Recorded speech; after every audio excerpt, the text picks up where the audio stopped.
Baru 1 bulan, tapi kita sudah bisa memberi kepada rakyat hal-hal yang penting. Pertama, penghapusan utang di bidang UMKM untuk para petani, para nelayan kita. Kalau memang tercapai untuk dihapuskan untuk rakyat, untuk UMKM, kami senang sekali. Saya senang dong, kalau bisa sih sembako-sembako diturunin ya.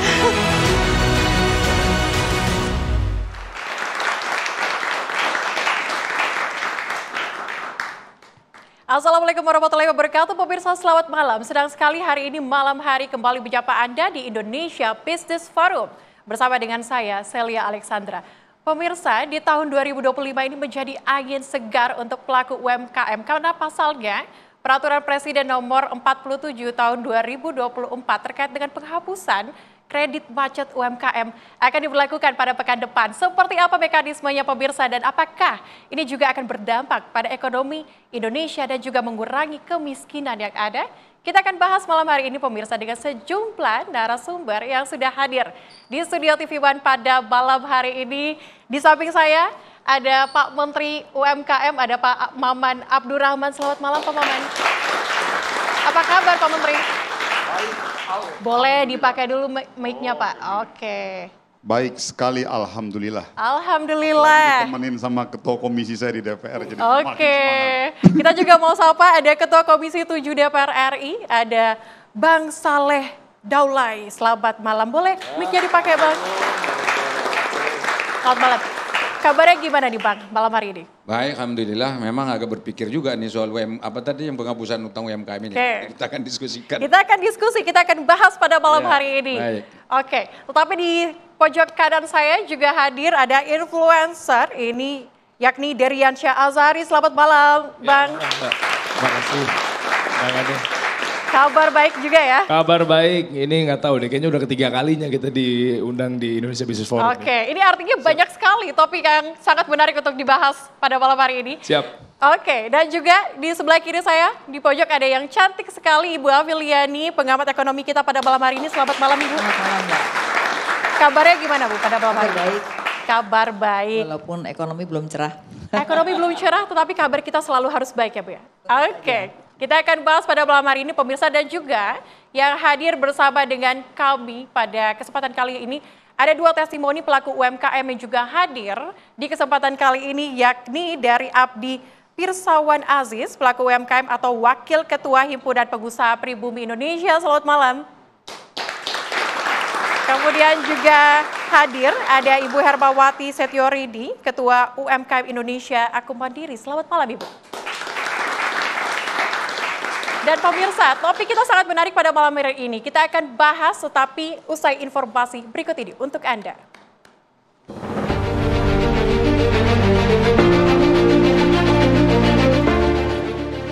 Kabar gembira datang di awal tahun ini bagi para pelaku usaha mikro kecil dan menengah.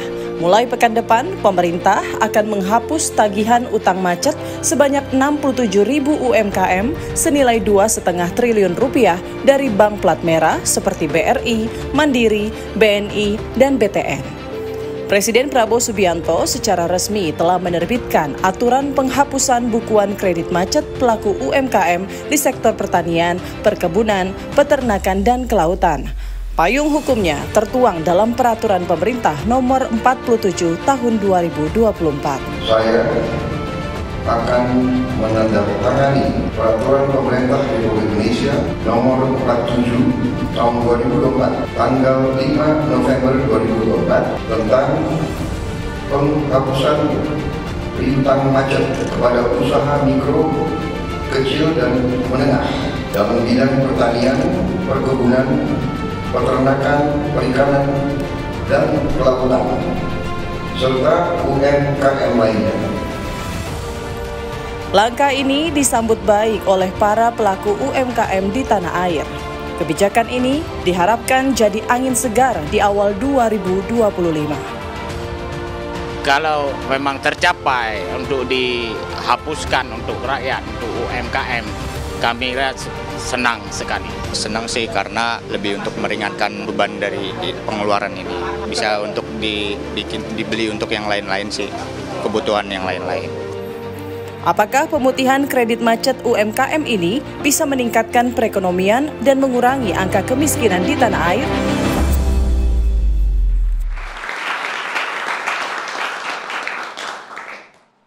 Ya pemirsa, angin segar untuk UMKM. Apakah ini menjadi angin segar? Kita akan tanyakan langsung karena pada malam hari ini juga ada testimoni kita yang sudah hadir.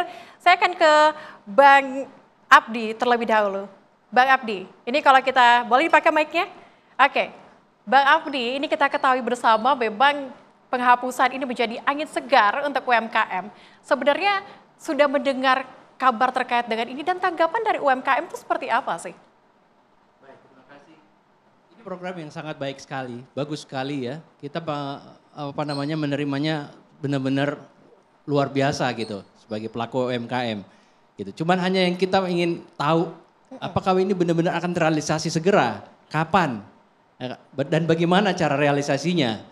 Karena iya sampai ini kita hanya masih melihat dari informasi mungkin dari berita, dari koran, dari mana-mana. Tapi belum ada kapan ini realisasinya? Nah ini yang akan ditanyakan mungkin oleh pelaku-pelaku UMKM lainnya. Oke, tapi kalau Bang Abdi sendiri ini dari UMKM bidang apakah dan apakah juga mengalami struggle yang sama dengan UMKM lainnya? Iya, saat ini memang kami dari Himpunan Pengusaha Pribumi Indonesia banyak sekali pelaku-pelaku UMKM di situ. Jadi memang rata-rata kawan-kawan ini semuanya mengalami struggle yang luar biasa saat ini. Dan ekonomi kita juga memang belum baik, daya beli juga turun, ya kan. Jadi UMKM mengalami struggle yang luar biasa. Dulu waktu sebelum COVID mungkin teman-teman banyak yang mendapat fasilitas dari perbankan. Kredit dari perbankan dan berjalannya semua bagus. Begitu masuk COVID, mereka stuck di situ karena ya COVID kita nggak bisa berbuat banyak. Sehingga teman-teman ini banyak sekali yang modal usahanya tergerus habis di situ. Karena pada saat COVID dia nggak bisa produksi, dia tidak bisa menjual, padahal dia harus mempertahankan bisnisnya. Which is dia harus bayar gaji, operasional tetap harus jalan, supaya mesinnya tidak rusak. Dan juga terutama dia harus membayar bunga banknya yang dia udah dapat fasilitas tersebut. Sehingga walaupun pada saat itu ada restruct dari perbankan ya, tapi tidak cukup itu restruct itu untuk bisa meringankan mereka. Memang ringan bunganya, hanya meringankan bunganya aja mungkin dari 12% menjadi 8%. Tapi yang lain-lainnya kan dia tetap harus tanggung supaya bisnisnya tetap eksis, tetap bisa jalan, tetap bisa bertahan. Dan karyawannya tidak sampai di PHK.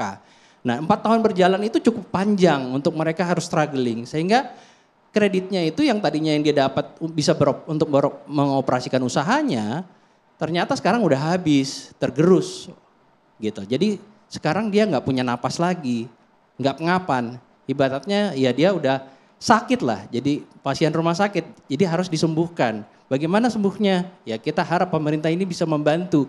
Apakah itu diberi insentif lagi yang lain, apakah diinjek lagi, apakah dikasih bantuan apa gitu. Kalau hanya restruct-nya nggak cukup. Ini juga menjadi perhatian, bantuan. Tapi kalau kita ketahui bersama ya Pak Menteri, ini memang penghapusan untuk piutang macet ataupun kredit macet ini sebenarnya kategori yang akan diserahkan kepada UMKM itu seperti apa? Ya, terima kasih sekali lagi saya harus sampaikan terima kasih banyak loh buat TV One yang sudah membuat acara ini. Dan terus terang dari kami UMKM, terutama saya selaku penanggung jawab di Kementerian UMKM ya, berkepentingan biarkan dan kita siap kok ini terbuka di era Pak Prabowo, kita open aja semuanya karena memang spirit dan semangatnya juga memang untuk ini bentuk affirmative action kepada seluruh masyarakat kita. Nah saya mau sampaikan begini, pertama ini sebuah kebijakan yang menurut saya kita punya kesepemahaman yang sama, bagus sekali. Namun di sisi lain saya juga sebagai Menteri UMKM memiliki tanggung jawab untuk mengantisipasi moral hazard. The big word-nya itu moral hazard yang juga harus kita jaga. Makanya dalam kesempatan ini saya perlu untuk menyampaikan semuanya secara utuh. Jadi begini, selama ini di bank kita tentunya praktisi-praktisi bank semua sudah memahami bahwa banyak juga para nasabah-nasabah yang melakukan pinjaman di bank itu memiliki beberapa kendala-kendala. Dalam hal ini fokus kita adalah kepada UMKM. Di dalam bank himbara kita per hari ini itu ada kurang lebih sekitar 1 jutaan plus minus. Saya nggak mau bilang pelaku UMKM ya, ini mohon maaf loh. Saya pengen ya mudah-mudahan forum ini sekalian ajang saya untuk yuk dirubah deh jangan pelaku UMKM. Jadi kita menyebutnya dengan penggiat UMKM atau pengusaha UMKM. Karena kalau pelaku tuh hampir nggak ada tuh padanan kata pelaku yang dibarengin dengan hal-hal yang positif gitu. Jadi saya mau bilang saya menyebutnya penggiat UMKM atau pengusaha UMKM. Itu ada kurang lebih 1 jutaan tuh yang sekarang terdata yang sudah masuk dalam daftar hapus buku. Oke. Pertanyaannya, apa sih kriteria-kriteria pengusaha-pengusaha UMKM yang masuk dalam daftar hapus buku atau yang akan mendapatkan penghapus tagihan? Yang pertama kalau di dalam di PP tersebut, yaitu yang piutang atau hutang maksimalnya 500 juta. Jadi dari 5 juta, 10 juta, 20 juta, 50 juta, 100 juta, sampai 500 juta. Namun setelah kita klasifikasi, itu rata-rata paling besar, maksimal average-nya ya, itu di bawah 50 juta. Ke bawah tuh. Jadi which is itu rata-rata adalah penggiat UMKM kelas super mikro, bukan lagi di mikro tuh, super mikro dan ultra mikro. Ini yang tersebar nih di seluruh Indonesia, itu satu. Lalu yang kedua, dia sudah masuk dalam daftar hapus buku terhitung 5 tahun sebelum PP ini ditetapkan. Jadi 5 tahun yang lalu, jadi kita mundur aja ke belakang tuh. 5 tahun mereka memang sudah masuk dalam daftar hapus buku. Tapi yang masuk dalam daftar hapus buku baru 1 tahun yang lalu, 2 tahun yang lalu, 3 tahun yang lalu, 4 tahun yang lalu, itu tidak. Jadi mereka yang sudah masuk dalam daftar hapus buku 5 tahun yang lalu. Lalu yang ketiga, mereka-mereka ini yang memang sudah betul-betul tidak punya kemampuan lagi untuk membayar.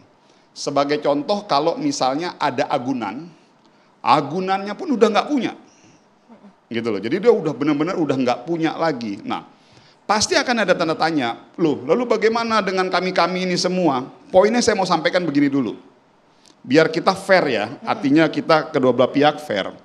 Di satu sisi, saya punya tanggung jawab yang diamanahkan kepada kami Kementerian UMKM untuk memberikan motivasi dan pemberdayaan kepada pengusaha-pengusaha UMKM yang dimana kalian dulu telah bersepakat untuk mengambil pinjaman.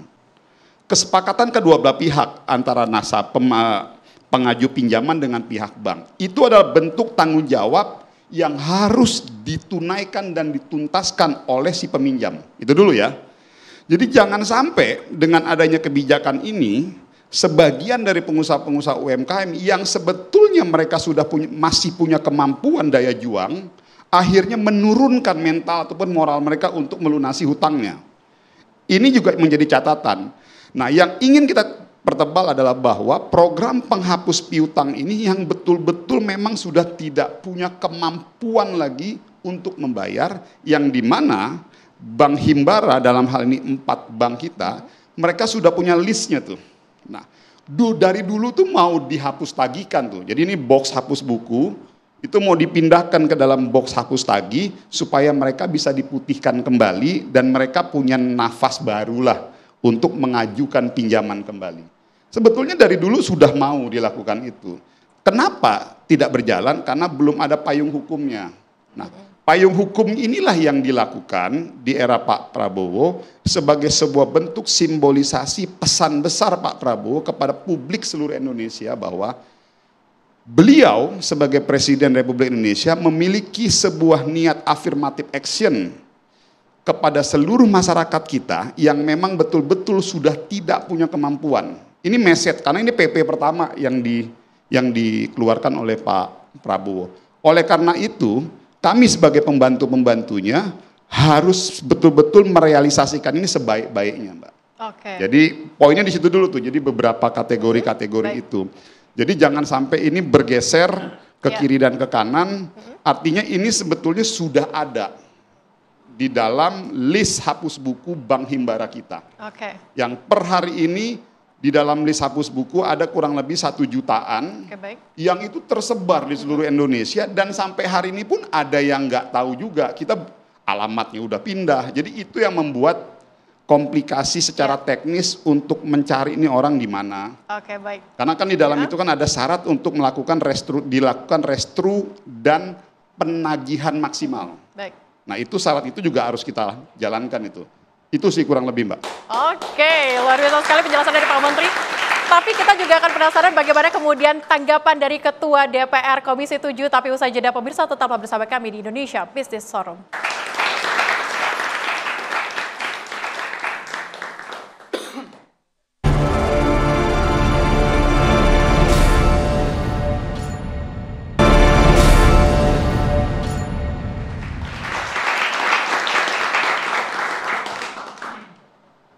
Anda kembali di Indonesia Business Forum, pemirsa. Kita akan lanjutkan dialog kita yang sangat menarik ini. Angin segar karena anginnya semakin segar begitu ya Pak Menteri dan juga narasumber kita pada malam hari ini. Kita berikan tepuk tangan sekali lagi untuk membangun suasana kita di malam hari ini. Dan juga kalau tadi kita sudah dengarkan dari Pak Menteri terkait dengan kategori yang sudah disampaikan, bagaimana kemudian penyerap aspirasi akan menanggapi terkait dengan kategori dan juga yang sudah disampaikan oleh Pak Menteri tadi. Bang Salih boleh, Ketua Komisi 7 dia Bang ya. Saya ralat sedikit tadi sempat ada kesalahan. Silakan Bang. Jadi pertama saya ucapin selamat kepada Pak Maman Abdurrahman, Menteri kita ini. Karena apa saya katakan begitu? Karena dia langsung diberi program bagus. Program populer, ya enggak? Yang tadi semua orang mendukung tuh. Ya enggak? Kita yang hadir di sini sepakat bahwa ini program yang bagus. Itu ucapan selamat pertama dulu. Karena memang ya, saya kira dengan keluarnya PP 47 2024 ini itu otomatis tadi masalah yang 1 juta katanya seperti itu tadi bisa selesai. Itu satu. Tetapi di balik itu sebetulnya ada beberapa problem yang saya sudah sampaikan juga di media yang mungkin juga bisa dijawab nanti ya. Bahwa ada penghapusan utang ini yang katakanlah bagi mereka yang tadi tidak sanggup membayar. Saya tidak masuk pada moral hazardnya, tapi bagi mereka yang katakan tidak sanggup bayar lagi. Nah, ini kan sebetulnya adalah bagi UMKM yang menurut saya sudah agak sulit untuk tumbuh dan berkembang lagi. Lalu di dalam catatan itu saya baca itu, di dalam berita itu disebut, mengapa sih ini harus dihapuskan itu? Tadi Pak Menteri juga nyebut, kalau ini dihapus mereka dicabut dari daftar hitam, kurang lebih begitu, sehingga mereka bisa pinjam uang lagi, bisa bisnis lagi, bisa berkembang lagi, kan itu. Nah pertanyaan saya adalah, ini kan sebetulnya mereka ini sudah kreditnya macet nih, ya kan karena macet lah maka kita mencoba menghapuskan. Bagaimana dengan pengusaha UMKM yang bagus? Di Indonesia ini pengusaha UMKM yang bagus tuh banyak. Ada yang berhasil tuh anak-anak muda kita tuh, dia berkembang, punya tenaga kerja sekian orang, bisa mempekerjakan orang sekian dan menghabiskan katakanlah gaji sekian orang untuk masyarakat di sekitarnya. Ini kan dibantu. Ini bagaimana cara membantunya? Apakah ada 14 triliun untuk mereka? Jadi kalau kita mau membangun keadilan di dalam perspektif menurut saya ekonomi Pancasila yang berkeadilan sosial, mestinya kalau di sini dihapus berapa tadi 14 triliun, kemudian kita harus siapkan 14 triliun bagi mereka yang sedang berkembang. Supaya apa? Supaya ini makin berkembang. Kalau ini makin berkembang, ini kan udah berhasil nih, terbukti berhasil, sehingga dia bisa nambah lapangan pekerjaan untuk orang-orang sekitarnya. Semakin menekan kemiskinan begitu ya. Dan itu akan rotasi keuangan kita itu akan makin bagus sehingga daya beli masyarakat baik. Nanti kalau daya beli masyarakatnya baik ya tentu ekonomi kita akan baik. Ini yang pertama nih sebetulnya ini yang penting. Kemudian yang kedua yang ingin saya soal itu adalah ini kan nanti akan dihapuskan nih utang-utang ini segala macam. Kan ada tahapannya. Kalau nggak salah katanya minggu depan 3.000 ya Pak Menteri ya akan di launching ya 3.000. Nah dari 63 7.000 yang katanya sudah ditargetkan tuh dari total 1 juta, 3.000 minggu depan akan dihapus. Nah, pertanyaan saya, ini yang 3.000 ini kenapa dia duluan? Kenapa enggak dari 67.000 yang lainnya gitu? Kenapa misalnya ini yang duluan? Nanti mohon dijawab juga. Kan semuanya pingin duluan nih. Iya enggak? Wah, saya duluan lah, kenapa enggak saya gitu? Kenapa ini? Oke. Jadi penentuan siapa nomor urut pertama sampai 3.000 saja itu harus adil. Begitu loh. Jadi ini penting sekali untuk kita catatkan. Kemudian yang berikutnya, yang soal pendataan. Indonesia ini datanya tuh Mbak, itu dari dulu selalu bermasalah. Saya kelihatannya kita ini di Indonesia tuh data bermasalah dipelihara. Contoh PKH, ada orang yang berhak menerima PKH nggak dapat PKH. Ada yang semestinya sangat membutuhkan gitu, malah justru nggak dapat. BPJS juga begitu, BPJS kesehatan gratis. Ada yang semestinya harus dapat tapi nggak dapat. Tapi anggota DPR dapat, misalnya gitu. Kemudian kalau kita tanya berapa jumlah warga negara Indonesia di Malaysia, nanti negara akan nyebut kurang lebih 2 juta orang. Masa warga negara pakai bahasa kurang lebih? Nggak boleh. Negara itu kalau misalnya menghitung warga negara itu harus eksak gitu loh, karena tugas negara adalah melindungi segenap tumpah darah Indonesia, termasuk soal UMKM tadi kan dalam rangka melindungi kita nih. Ya kan? Terus berapa yang legal? Nanti disebut 800.000, yang nggak legal kurang lebih 1,2 juta. Ini kan semua hal-hal yang berkenaan data. Nah, jangan sampai pendataan yang ada di sana itu malah justru tidak valid, tidak benar, sesuai tidak begitu sesuai ya dengan apa yang semestinya. Walaupun sebetulnya, nih tadi saya tanya-tanya nih sama Ibu Afiliani yang ahlinya nih, walaupun sebetulnya nanti dari PP 47 itu sebetulnya kan dihapus sendiri oleh banknya, ya kan? Dan itu sebetulnya tidak ada sangkut pautnya kerugian negara sama sekali, karena memang nanti banknya akan tanggung. Tapi justru jangan sampai itu menjadi apa namanya itu ya, disalahgunakan begitu ya Pak ya. Nah, ada satu lagi nih. Saya lihat saya udah mau dipotong nih sama jadi saya bilang nih banyak. Satu lagi. Saya tuh berkeinginan mereka yang tadi dihapus utangnya itu dia tidak berhenti sampai penghapusan utang. Kalau memang bisa ini harus tumbuh dan bangkit ya. Harus ada jaminannya. Negara bisa enggak kalau sudah dihapus utangnya dia bisa tumbuh. Bisa berusaha lagi. Soalnya kan dia sudah membuktikan nih kalau dia nggak bisa. Nah sekarang kalau dia nggak bisa tumbuh lagi, lalu kenapa kita tidak misalnya memikirkan sesuatu yang lebih spektakuler ya untuk bagaimana menangani UMKM kita. Karena memang secara nyata dan terbukti UMKM ini adalah modal dasar kita mengembangkan ekonomi kerakyatan. Tanpa ada UMKM ini ekonomi kerakyatan kita agak ketinggalan. Baik Bang Saleh, luar biasa sekali ini. Memang kalau penyerap aspirasi agak berbeda begitu ya. Tapi kita coba tanyakan kepada Ibu Afiliani, pengamat ekonomi kita pada malam hari ini. Bu Afiliani, 2,4 triliun di fase pertama ini cukup banyak begitu ya. Bagaimana kemudian perbankan mengantisipasi hal ini? Apa kemudian menjadi kerugian kepada perbankan atau seperti apa? Tidak ya, sebenarnya perbankan itu selalu melihat kredit yang kualitasnya turun, itu selalu ada pencadangan namanya. Jadi pencadangan itu adalah digunakan ketika ada yang dihapus bukukan. Nah di bank-bank swasta itu sesuatu yang sudah biasa dilakukan, tetapi bukan berarti terus begitu Pak, yang tadi Bapak bilang katakan langsung dipotong begitu aja. Mereka itu ada kriterianya, mereka masuk call 3 dulu, call 4, nanti call 5 baru macet. Nah kalau macet biasanya kalau bank swasta itu ada yang namanya jaminan. Nah jaminan itu biasanya ditarik atau dijual kemudian untuk bayar utang gitu. Jadi nggak sembarangan juga menghapus bukukan. Nah di swasta Pak. Cuman kalau di bank BUMN itu memang tidak boleh menghapus tagihkan atau menghapus bukukan karena itu akan membukukan kerugian gitu. Nah itu dianggap kerugian negara. Makanya PP ini menjadi penting untuk payung hukum supaya mereka boleh menghapuskan kredit tersebut sehingga nanti UKM yang mereka dihapuskan disliknya itu sudah jadi bersih lagi, jadi tidak lagi daftar hitam, mereka boleh pinjam lagi ya, walaupun belum tentu mereka punya usaha lagi Pak, bisa jadi orang ini sudah tidak, tapi paling tidak Bank BUMN ini bisa menyalurkan kredit lebih besar lagi karena dari penghapusan tadi mereka bisa nyalurin lagi kreditnya gitu. Jadi kelebihannya adalah belum tentu orang yang dihapuskan ini bisa pinjam kredit lagi karena mungkin udah nggak punya usaha, tapi paling tidak pertumbuhan kreditnya bisa ditambah Bank BUMN. Iya betul, untuk orang lain gitu. Nah jadi kalau melihat memang bedanya Bank BUMN ini karena menyalurkan KUR cenderung tidak ada jaminan gitu. Sedangkan bank swasta cenderung biasanya ada jaminan Pak gitu. Makanya KUR lebih banyak dipegang oleh bank BUMN gitu. Jadi ini sih langkah bagus paling tidak di bank BUMN yang sekarang ini mereka bermasalah, nantinya kalau mereka usahanya masih tetap ada itu bisa meningkatkan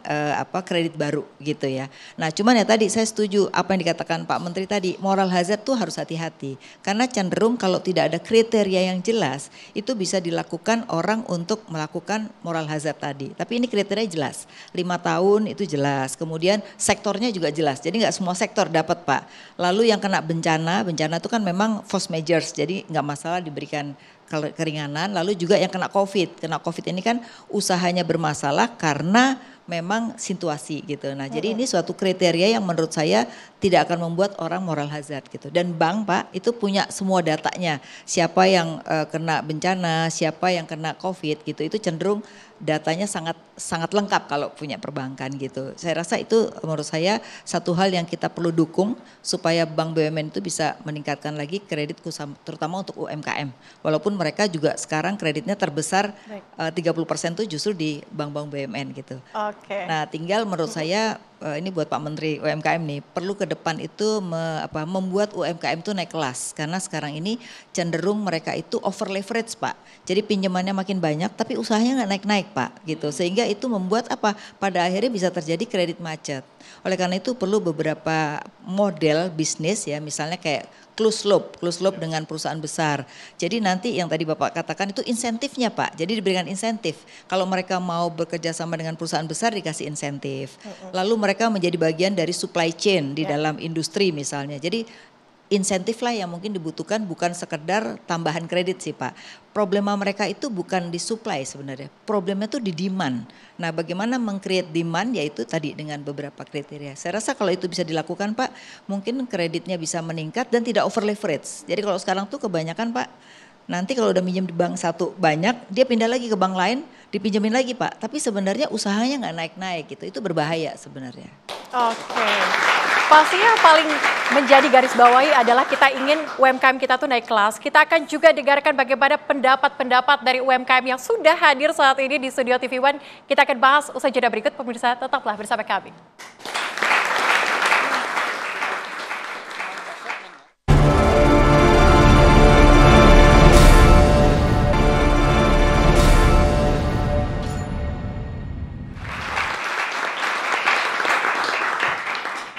Masih bersama kami di Indonesia Business Forum pemirsa. Kita langsung saja lanjutkan perbincangan kita pada malam hari ini.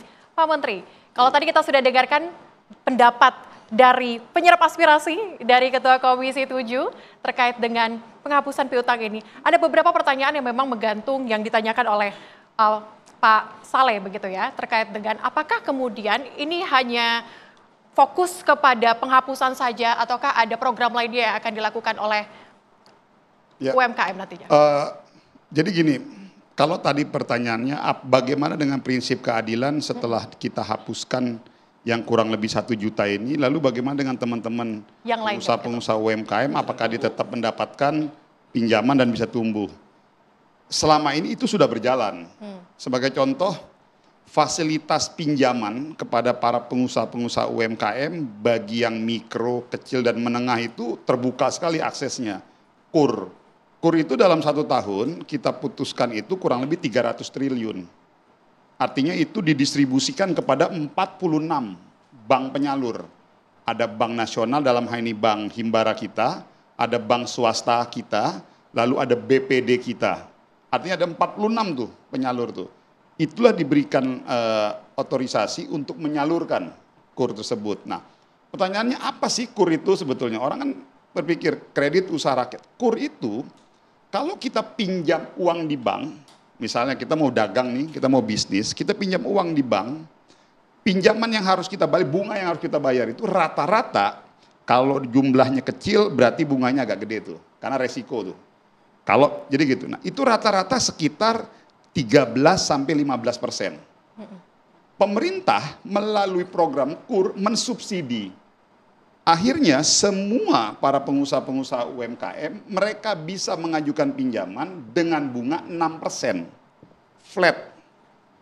Nah inilah bentuk affirmative action tadi untuk pemberdayaan dan prinsip keadilan. Oke, ada 1 juta yang kita hapuskan, tapi bagaimana dengan teman-teman yang lain gitu. Nah itu dibuka ruang. Namun memang ada satu isu lagi, ada lagi pertanyaan, tapi tidak semua nih kami pengusaha UMKM bisa mengajukan karena harus diminta pinjam agunan.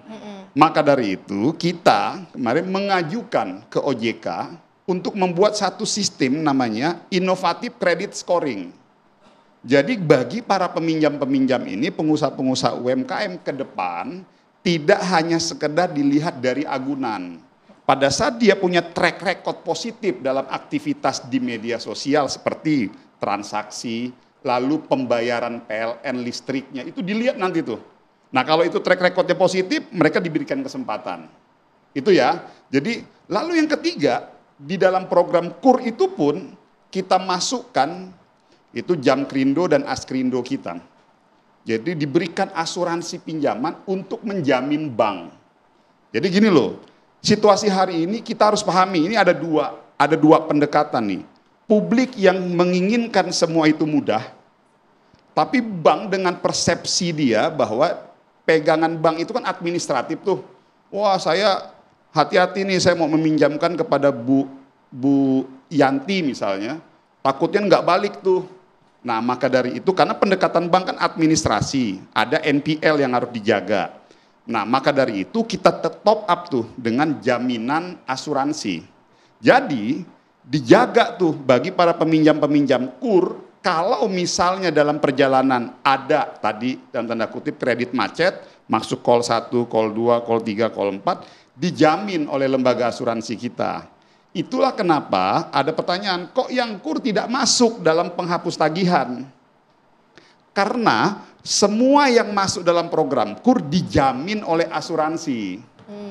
Gitu loh, jadi asuransi yang ngeberesin. Maka dari itu dia nggak masuk lagi dalam daftar hapus tagih. Baik. Itu loh. Tetapi dari itu semua Mbak, saya juga harus fair sebagai pemerintah. Apa yang kita sampaikan ini kan tidak seindah fakta di lapangan. Itulah makanya Kementerian UMKM sekarang hadir betul-betul memitigasi hal-hal yang seperti itu. Supaya apa yang sudah kita buat, aturan-aturan, kriteria, benefit-benefit, affirmative action yang sudah diberikan kepada masyarakat kita, itu harus betul-betul terimplementasikan sesuai dengan apa yang sudah digariskan dan dibuat oleh pemerintah. Baik. Sebagai contoh, di KUR itu pinjaman sampai 100 juta tidak perlu agunan. Artinya kalau ke depan ada yang memang membutuhkan jaminan, kan gitu, ya itu sampaikan pada kita. Karena di aturan itu enggak. Itulah fungsinya, bank didorong untuk memberikan pemberdayaan kepada masyarakat. Itu loh, jadi hal-hal yang ini loh. Lalu yang kedua tadi saya mau merespon sedikit aja tadi. Ya. Makasih banyak loh Bu Afiliani tadi menyampaikan terkait closed loop inclusive business model. Kalau dalam istilah gampangnya saya, itu holding UMKM. Kita sadar, tadi yang disampaikan oleh beliau, pinjaman-pinjaman supporting kepada masyarakat kita udah cukup luar biasa. Cuman yang jadi masalah, hari ini terjadi disconnectivity antara UMKM dengan industri besar. Jadi produk-produk yang dibuat oleh para pengusaha-pengusaha UMKM kita hampir praktis tidak diambil oleh industri-industri besar kita. Akhirnya mereka tumbuh sendiri. Nah inilah yang mau kita dorong, payung kebijakannya lagi mau kita siapkan. Jadi ke depan antara UMKM dengan industri besar harus kita sambungkan rantai suplainya.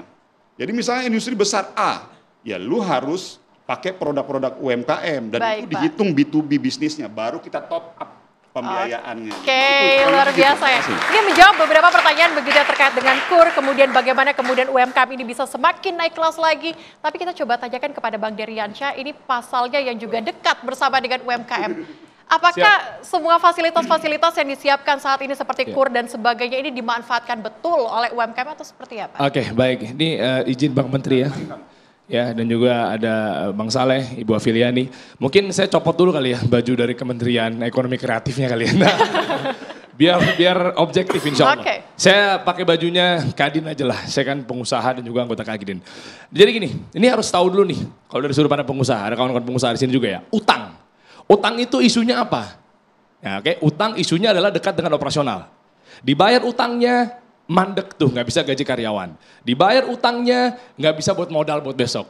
Makanya kena rentenir, kena pinjaman ini itu dan lain sebagainya. Nggak dibayar utangnya, ya kan gara-gara mungkin udah call 5, bermasalah, nggak bisa utang lagi dan lain sebagainya. Itu harus clear dulu. Makanya kalau di rumus ini semuanya ujung-ujungnya muaranya adalah ke cash flow, arus kas. Oke? Nah, berarti gimana rumus cash flow? Profit, loss, defisit, surplus. Percuma profit, tapi kalau defisit. Nggak apa-apa dia agak sedikit rugi, tapi yang penting punya cash. Sehat, bisa ngutang lagi, mungkin ya bisa diputar lagi dan seterusnya. Kebayangnya di sini ya. Nah, sekarang kita lihat. Pertanyaannya muncul nih Bang Menteri, di media saya juga ya. Kriterianya apa yang dihapus? Kita cek. Ternyata Pak Presiden kita, Pak Prabowo kita itu sudah bisa dibilang arahan lah. Udah ngasih tahu informasinya. Kalau misalnya industrinya cuma satu atau sedikit, kita kritisi bareng-bareng. Nggak fair nih Pak Presiden.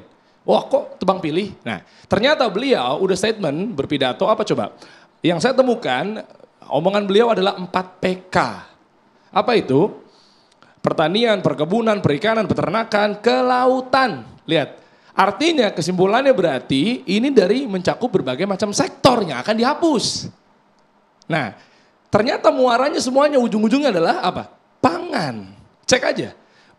Nah inilah bentuk dari tanggung jawab tepat janjinya Pak Presiden terkait dalam program Asa Citanya beliau pasal nomor 2. Apa itu coba isinya? Memantapkan sistem pertahanan keamanan negara dan nah, ada dannya nih. Dan mendorong kemandirian bangsa melalui swasembada pangan, energi, air, ekonomi kreatif, ekonomi hijau, ekonomi biru. Lihat, swasembada pangan itu urutannya yang pertama dari disebutkan di pasal yang 2 di program asistennya beliau. Nah, apa kesimpulannya? Berarti kita cek, misalnya swasembada pangan berarti petani-petani yang tadinya nggak punya modal, dia pengen ngutang nggak bisa karena udah call 5 dan lain sebagainya. Nah, berarti coba cek. Kalau udah dia hapus, lihat petani kita. Apa coba petani? Dia bisa buat lahan, dia bisa buat bibit, dia bisa buat, saya ulang, bisa buat lahan, bisa buat bibit, buat pupuk, buat alat transportasinya, buat alat pertaniannya, buat gaji karyawannya. Nah menurut saya ini adalah program yang bagus, cerdas. Artinya kalau saya sendiri sebagai pengusaha ya, saya sendiri jujur mindset saya bukan lagi kayak kawan-kawan ya yang mindsetnya growth, bakar-bakar duit. Maju, berkembang. Tapi kalau saya sebagai pengusaha pasti profit and loss, bootstrapping, cash flow positif, EBITDA positif, profitability. Nah artinya menurut saya ini adalah menyehatkan UMKM atau pengusaha ketika kita bisa ruang geraknya lebih fleksibel, punya cash, bisa untuk diputar lagi ya meskipun kita tetap kawal nih. Kalau udah diputihin, udah punya cash, bener nggak disalurkannya untuk ekspansi? Baik. Bener nggak? Nah ya. Itu tuh kita mungkin nanti Bang Menteri bisa menjawab. Oke, tapi kita juga nanti akan dengarkan bagaimana tanggapan dari UMKM yang juga sudah hadir di TV One saat ini. Apakah hutang ini menjadi persoalan yang utama? Kita akan bahas usai jeda berikut ini. Tetaplah bersama kami. Satu segmen lagi.